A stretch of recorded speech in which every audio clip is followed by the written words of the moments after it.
السلام علیکم میرے بھائیوں، میرے دوستوں۔ ایک اچھے انسان کی کہانی۔ ایک چھوٹے سے گاؤں میں احمد نام کا ایک شخص رہتا تھا۔ وہ ایک کسان تھا، سادہ زندگی گزارتا، لیکن اس کی خوبی یہ تھی کہ وہ ہمیشہ دوسروں کی مدد کرنے کو تیار رہتا۔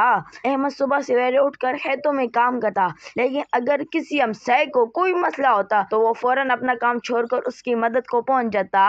گاؤں میں کوئی بیمار ہوتا تو احمد اسے شہر کی اسپتال لے جاتا، چاہے اس کے پاس پیسے نہ بھی ہوں، وہ قرض لے کر دوا خریدتا۔ ایک دن گاؤں میں شدید بارش ہوئی، ندی کا پانی بھر گیا اور کئی گھروں کو نقصان پہنچا۔ احمد نے اپنی چھوٹی سی جھونپڑی کھول دی جہاں کئی خاندانوں نے پناہ لی۔ اس نے جو کچھ بھی کھانے کو تھا سب کے ساتھ بانٹ دیا۔ گاؤں کے لوگ احمد کو فرشتہ صفت انسان کہنے لگے۔ نہ وہ کسی صلے کی خواہش رکھتا، نہ تعریف کا طلبگار تھا۔ کئی سالوں بعد جب وہ بوڑھا ہو گیا تو گاؤں والوں نے اپنے پیسوں سے ایک چھوٹا سا کلینک بنوایا اور اس کا نام احمد فلاحی مرکز رکھا۔